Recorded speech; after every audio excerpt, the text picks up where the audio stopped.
Living Payne here. Today I want to do a video on the review on the Oura Ring. For those that don't know what it is, it's a ring, sits on your finger, and it records your heart rate, it records your sleep in terms of how much awake time you've gotten, how much light sleep, REM, deep sleep, and it takes all of this data and then it compiles it into what they call readiness in terms of, how does the ring or the software feel you are in terms of readiness. So I found out about this through, I think I saw Lance Armstrong or Joe Rogan or whatever talking about the Oura Ring, and I figured, you know what, I'm coming back, trying to get back into shape, trying to lose 50 pounds. And I thought, and I know as an athlete, a top age group athlete about 10 years ago, I know how important heart rate is and sleep is to recovery. So I figured I'd get it. I think it was about $350 American or $350 American. And it's interesting, on the inside, there's little sensors. And again, you just put it on your finger, you download the app, and it automatically communicates with the app. To power it, there is a little piece here that I guess has, you just plug it into a USB, and typically I've been powering it once a week, every 5 days, so the charge lasts pretty long.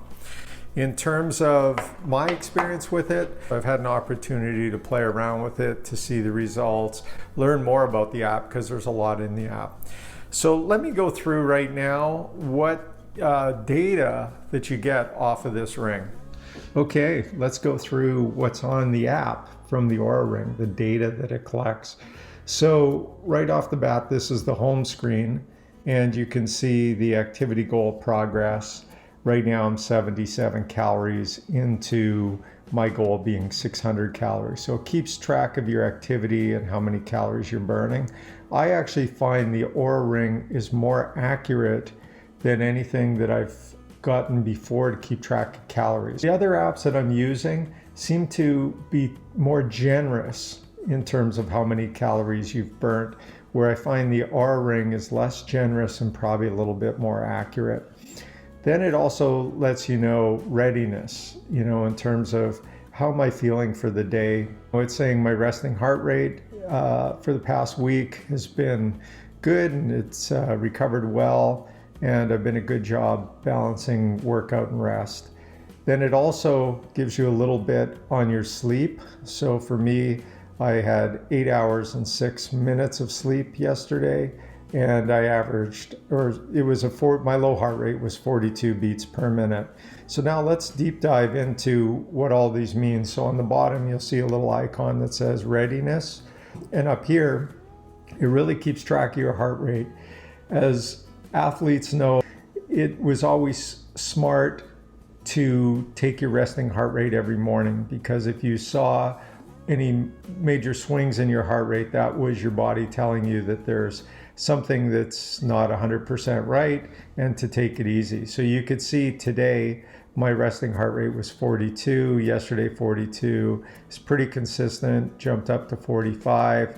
So in the last, basically since January 1st, I've been on the straight and narrow, haven't had any alcohol, any late night partying, and just trying to get back, after that post-Christmas eating and drinking, back on track. And you can see that it's definitely reflecting in my low heart rate. And you'll also see when I go back, this is quite interesting, is Fridays tend to be my cheat day, where I'm drinking beer and eating and all that sort of stuff. And you can see that it jumped up to 54 on the Saturday and 57 Sunday, and it takes a while for it to go back down. And then you see the following week it jumped up to 61. So it really does keep good accuracy of what your heart rate is. And so when we'll go back to today, the data that it gives is, what the lowest was. My average heart rate was 45. Now let's jump over to the sleep data. So the sleep data, again, it was good. They gave me the total hours that I slept, FSE, restfulness, REM sleep. I had 2 hours and 8 minutes. Deep sleep was 6 minutes. And so you can see they actually have the sleep stages, and you can tell when I get up to go to the washroom. As a matter of fact, last night I got up just before 2 o'clock, and then I have my other, I think it was at 3:33 I got up. So it's really accurate in terms of the amount of awake time, REM time, light sleep time, resting heart rate. There's also a lot more data that you can deep dive into for each of these categories. So for example, total sleep, it'll go through and describe what total sleep is. So there's some good instructions there. And it also, sleep timing, which is the next one. They talk about that, what latency is, definition of the deep sleep and why it's important, how much you should get. And REM sleep, the same thing. Restfulness, what that is telling me to pay attention. Efficacy of sleep, what that is, and then total sleep. So it's got some really good information there, and you can also share it. In terms of the readiness, again, the same thing. It'll go through describing what the resting heart rate is, what's normal, all that sort of stuff, and your activity balance, all of the different measurements that they have, what it is, they give you the advice on it, that sort of thing.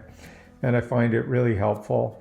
The other thing that it also does is it has your activity, so it keeps track of your activity. So today, as I've mentioned, I burned 77 out of 600 calories. Yesterday, it was almost hit my goal progress of 450. Now, the other thing is this connects with Apple Watch and with Apple Health. So anything that's going through there also gets brought into this app. And you can see the progress that I've been making throughout these periods of time. And it'll tell me my activity score every day and where I'm at. So this was a good day, 99%. So yeah, it's really helpful in that regard. You can go into total calories burnt in terms of what you've been burning every single day with exercise and all that sort of stuff, which is really cool to start seeing all of that. You can also go into walking in terms of how much walking, the equivalent you've been doing. Again, just another thing just to see your past history. Sometimes we don't recognize some of the progress we're making or lack thereof. And again, walking, how many steps we've been taking. So it's really interesting on the activity as well. And throughout the entire app, it's got great data, and there's other areas that you can open up. It even has some things to give assistance with going to bed, and I believe they even have some bedtime stories and things like that. So you can go through, it just shows all the different things in terms of trends, which we've kind of went through, but this one's a trend on the body temperature, where it's been. There's also the trends on when I've been going to bed. And you could see with some of these holidays, let's take a look. Okay, that's not bad. Here was 12:14, not bad. Where are they? Yeah, there's one. Went to bed at 7:33 a.m. That was a heck of a party night. 4:27 a.m., another good party night. So you can see, yeah, that was 5:50. Not bad for a guy who's 55 years old, staying up partying, and I really need this at times to keep me on the straight and narrow. And again, you can go weekly or monthly. I'm sure my months in December and January are getting a little better. So it's got all of this stuff that you can get the trends, your bedtime, when did you go to bed, how much deep sleep have you been having in terms of you know, daily, weekly, monthly. It's all there. Your sleep score, you know, daily, weekly, monthly, on what your averages are. Let's see where I'm at there. Yeah, it was really good for a while. And then come December again, that was a crushing month for me. And it keeps track of your sleep time. And it's quite remarkable. It's very, very accurate in terms of the data. Yeah, you can see some of those late nights. I woke up a little later. Oh, there's one at noon. It's great having older kids, adult kids, that you don't have to get up early. It's a beautiful thing. So the only other thing to show on this is you'll see up in the corner when the ring needs to be recharged, it's got a little circle. I've got 21% left, and it takes less than an hour to power it up, and it might even be shorter than that. And it definitely lasts. I think they say it'll last a week. I probably power it up at least, you know, every 5 days or whatever, but it's never one of those things where you're constantly powering it up. And but overall, these are all of the different features on it. And yeah, oh, and the last stuff is you can, you know, set some of your data and units and notifications. And again, if you're connected to Apple Health and input workouts and all of that sort of stuff. So this is what is on the app and the information you can get. And there you have it. That is the app and the different features. And you can even deep dive a little bit more. I didn't go into more and more, but if you're really wanting to deep dive, they have things like all apps where it's power user sort of stuff. So the more you play around with it, the more you find it. The other thing that I really like about the app is it will send you notifications through the app if you have it turned on. That'll let you know, hey, your bedtime's approaching, time to kind of wind down. It'll give you little helpful tips, things like that. The final verdict in terms of the ring and, you know, do I recommend it? There's a couple things. I think if you are somebody who's trying to get in shape or doing, you know, heavier training, age group sort of athlete, that sort of thing, I would definitely recommend it because it'll help you in terms of your training and adjusting the intensity based on where you are, readiness, that sort of thing.